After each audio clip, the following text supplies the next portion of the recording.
Hello everyone, good morning, welcome back to my channel. আশা করি তোমরা সবাই খুব ভালো আছো, আমিও ভালো আছি। আমার নতুন একটা এনার্জেটিক ব্লগে তোমাদের সকলকে স্বাগত জানাই। সকাল সকাল ঘুম থেকে উঠে বাসি কাজ সেরে স্নান করে পুজোটা সেরে নিলাম। মনটা এখন একেবারে শান্ত হয়ে গেল। এবার শুরু আসল কাজ, কিচেন। ওই 6:45 মতো বাজে। আমার কাজগুলো কমপ্লিট করে নিয়ে রান্নাঘরে এসে কাউন্টারটপ গ্যাসের ওভেনটা মুছে ভাতটা আগে বসিয়ে দিচ্ছি। বাবুর আজকে একটুখানি তাড়াহুড়ো আছে, তারপরে আজকে আমার একটু সবজি বাজারও করে দিতে হবে। তাই জন্য ও ভাত টাত খেয়ে একেবারে বেরিয়ে সবজি বাজারটা দিয়ে নিজের কাজে চলে যাবে। গরম গরম ভাতটা করে নিয়ে আগের দিনের একটু সবজি ছিল সেটা দিয়েই ওকে একদম থালাটা সাজিয়ে ব্রেকফাস্টের জন্য খেতে দিয়ে দিলাম। কারণ ও দুপুরবেলাতে আজকে ঘরে আর খাবে না, এসে খেতে খেতে বিকেল 4টে সাড়ে 4টে হয়ে যাবে। একটু ঝিঙে বাটা ছিল, মুখি কচুর তরকারি ছিল। আমি আর মাম্মাম সকালে জলখাবারে খেলাম 2টো ওটস বিস্কিট, একটা কাঁঠালি কলা আর ওই কিশমিশ ভেজানো। আর আমি ওই জিরে ভিজিয়ে রেখেছিলাম সেটাও ফুটিয়ে নিলাম, ওই 1 কাপ জিরে ভেজানো জল। ছাদে নিয়ে এসে বসে খাচ্ছিলাম যখন, আর ওই যে বাবু দেখো নিচে দাঁড়িয়ে রয়েছে, সবজি বাজার করে নিয়ে চলে এসেছে। বাজার তো আমার বাড়ি থেকে খুব একটা দূরে না, একদম কাছেই। মোটামুটি ওই 15-20 মিনিটের মধ্যে ও বাজার করে নিয়ে চলে এসে ওপরে রেখে দিয়ে বেরিয়ে গেছে। এটা বেশ কিছুক্ষণ পর, এখন ওই 8:30 মতো বাজে। আমি এসে আগে বাজারগুলো তুলে নিচ্ছি, একসাথে থলির মধ্যে করে ঢেলে নিয়েছি। এবারে ভাগে ভাগে সমস্তটা গুছিয়ে তুলে নেব। আজকে বাজার থেকে আবার একটা চাল কুমড়ো এনেছে, ফুলকপি, বাঁধাকপি, উচ্ছে, কাঁকরোল, ভেন্ডি, আদা, সজনে ডাঁটা, মিষ্টি কুমড়ো, ওদিকে মুখি কচু, প্যাকেটের লঙ্কা, আর এখানে পাতিলেবু, পটল, মোটামুটি সব রকম সবজি নিয়ে এসছে। চাল কুমড়োটা আর রাখবো না, অর্ধেকটা কেটে নিচ্ছি, নিয়ে আজকে একটুখানি এই চাল কুমড়ো দিয়ে মটর ডাল বানাবো। আমাদের গৃহিণীদের ক্ষেত্রে নতুন একটা সকাল মানে নতুন একটা রান্নাঘর, নতুন একটা মেনু, আর সেই একই রকমের দৌড়ঝাঁপ। আমাদের হাউসওয়াইফদের জীবনে সকাল মানে কিন্তু একটা যুদ্ধক্ষেত্রই বলতে পারো। একদিকে রান্না, অন্যদিকে ঘর গোছানো, তার মাঝে ছোট বাচ্চা থাকলে তার আলাদা করে তদারকি, কিংবা বড়দের ডাকাডাকি। এক এক সময় মনে হয় যেন আমরা একটা অটো পাইলট মোডে চলছি। প্রত্যেকদিন সকালেই ভোরবেলা থেকে উঠেই নিজের সংসারের কাজকর্মগুলো স্টেপ বাই স্টেপ আমি কমপ্লিট করার চেষ্টা করি সময়ের মধ্যে। তবে যেদিন সকালের শুরুটা একটা এক্সট্রা তাড়াহুড়ো নিয়ে থাকে, সেদিন আমার ঘরের কাজের প্রতি একটা যেন আলাদা মানসিক চাপ তৈরি হয়। তবে এই জিনিসটা আমার মনে হয় আমার মতো আরও অনেক গৃহিণী আছো তাদেরও হয়। তবে এটা কিভাবে আজকে আমি ওভারকাম করব, ভিডিওটা দেখতে থাকো, তাহলেই বুঝতে পারবে। সেটা নিয়েই আজকের দিনটা আমি শেয়ার করলাম। এরকম দিন কিন্তু মাঝে মধ্যে আমাদের প্রত্যেক গৃহিণীর জীবনেই আসে। সকালে ঘুম থেকে ওঠার পরই একটা এক্সট্রা তাড়া, যার ফলে আমাদের স্ট্রেস বাড়ে। আর স্ট্রেস নিয়ে কাজ করতে গেলে কোনো কাজটাই কিন্তু সময়ের মধ্যে আমরা কমপ্লিট করতে পারি না। আর কোনো একটা না পারা কাজের জন্য মনের মধ্যে স্যাটিসফ্যাকশনটাও আসে না, আমরা বিরক্ত হই, কাজের প্রতি আগ্রহ কমে যায়, একঘেয়েমি চলে আসে। কি তাই তো ঠিক বললাম কি না?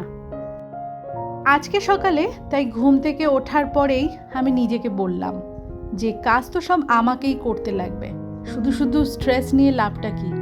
টেনশন নিয়ে কাজ করলে মুখ ভার হবে, মনটার মধ্যে একটা আলাদা চাপ সৃষ্টি হবে। তার থেকে এটা ভালো নয় কি ব্যাপারটা লাইটলি হ্যান্ডেল করি আর ঝটপট করে কাজটা করার চেষ্টা করি, দেখাই যাক না দিনটা কেমন কাটে। মটর ডালটা বানানো হয়ে গেছে চাল কুমড়ো দিয়ে, আর এখানে আলু পটল দিয়ে জিরে বাটায় পার্শে মাছের ঝোল বানাচ্ছি।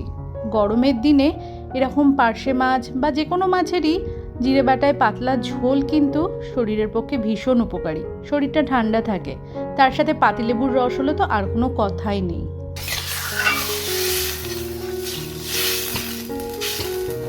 আমরা যদি দিনের শুরুতেই এরকম যদি তাড়াহুড়ো থাকে, ভাবতে থাকি উফ কত কাজ, কি করে শেষ করব, সময়ের মধ্যে শেষ করতে পারবো কি না, যদি নিজেই কনফিউজ হয়ে যাই, তাহলে কি হবে জানো তো, কাজগুলো দেখলেই একটা ক্লান্তি লাগবে।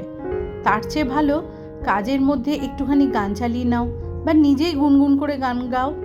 আমি কিন্তু অনেক সময় রান্নাঘরে কাজ করার সময়তে নিজে গুনগুন করে গান গাইতে থাকি। এই যে খুন্তি নাড়াচ্ছি, আটা মাখছি, মশলা বাটছি, জামা কাপড় ভাঁজ করছি, ঘর ঝাড় দিচ্ছি, জামা কাপড় হাতে থুপে থুপে কাচ্ছি, প্রত্যেকটা কাজের মধ্যেই কিন্তু একটা এক্সারসাইজ আছে। সেগুলোকে মনে করো যে এটা আমার প্রত্যক্ষ বা পরোক্ষভাবে শরীরের উপকারেই লাগছে, তাহলে দেখবে কাজের মধ্যে আলিস্যিটা কম লাগবে, আনন্দটা বেশি থাকবে। আর দিনের শেষে যখন একটা পরিষ্কার পরিচ্ছন্ন ঘর আমরা দেখি, যখন দেখি পরিবারের সকল মানুষজন সুস্থ আছে, এই সব কিছুই কিন্তু কোথাও না কোথাও আমাদের একটা মানসিক শান্তির রসদ। তাই জন্য অহেতুক মুখ ভার করে টেনশন নিয়ে মানসিক চাপ বাড়িয়ে ঘরের কাজকর্মটা শুরু না করে প্রথম থেকেই হাসি মুখে ব্যাপারটা লাইটলি হ্যান্ডেল করো।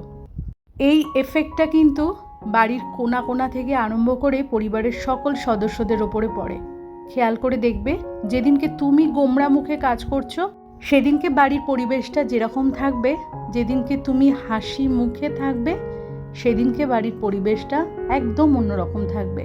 কারণ এটার সরাসরি এফেক্ট পরিবারের আরও অন্যান্য সদস্যদের ওপরেও পড়ে। তোমরা যারা আমার ভিডিও দেখছো, তোমাদের সবচেয়ে বেশি ক্লান্তি কোন সময়টাতে লাগে গো? সকালবেলা নাকি দুপুরে কাজের পর? আমাকে কমেন্টে অবশ্যই জানিও।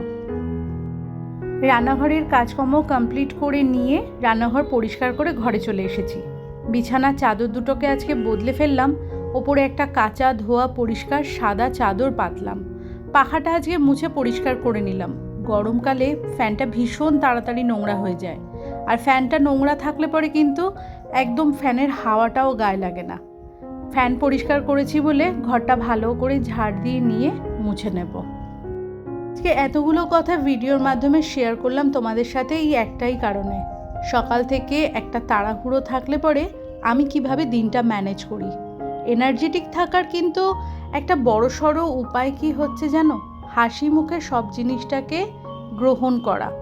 নিজের কাজকে ভালোবাসলে পরে ঘরের পরিশ্রমটাও যেন কোনো এক সময় ভালো লাগাতে বদলে যায়।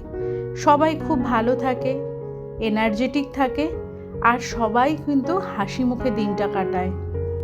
এরই সাথে তোমরা যে সকল আমার নতুন বন্ধু আজকের ব্লগটা দেখছো, আমার ব্লগের কোথাও যদি তোমাদের কোনো কিছু ভালো লেগে থাকে তাহলে চাইলে পরে আমাকে সাপোর্ট করে চ্যানেলটি সাবস্ক্রাইব করতে পারো।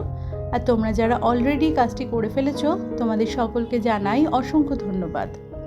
তোমাদের একটা লাইক বা কমেন্ট কিন্তু আমাকে পরবর্তী ব্লগ বানাতে অনেকটা বেশি মোটিভেট করে। যেটুকুনি যা মোছার কাজ ছিল সবটা কমপ্লিট করে নিয়ে ঘরের জানলাটা বন্ধ করে এবারে পর্দাটা টেনে দেবো। বাইরে ঝিরঝির করে বৃষ্টি শুরু হয়েছে। সরাসরি দেখা হচ্ছে সন্ধেবেলাতে। সন্ধে টন্ধে লাগিয়ে একটু নিজের জন্য লিকার চা বানিয়ে নিচ্ছি। এখন ওই 6:30 মতো বাজে। ডিনারটা বানাতে লাগবে। পনির কেটে রেখেছি, ওদিকে পেঁয়াজ, ক্যাপসিকাম, রসুন, কাঁচা লঙ্কা সবটা কুচি করে রেখেছি। খুব শর্টকাটে আজকে বানিয়ে দেবো চিলি পনির। পেঁয়াজ, ক্যাপসিকাম, কাঁচা লঙ্কা, রসুন সব একসাথে দিয়ে ভেজে নিলাম। এরপরে পনিরটা দিয়ে আমি ওই সয়া সস, গোলমরিচ সব কিছু দিয়ে ঝটপট করে বানিয়ে ফেলবো। চিলি পনির বানাতে খুব একটা বেশি সময় লাগে না, সাথে হবে গরম গরম রুটি। তো বন্ধুরা, আজকের ব্লগটা এইটুকুনি রইল। তোমরা ভালো থেকো, সুস্থ থেকো। দেখা হচ্ছে নেক্সট ব্লগে। ততক্ষণের জন্য টাটা, গুড নাইট।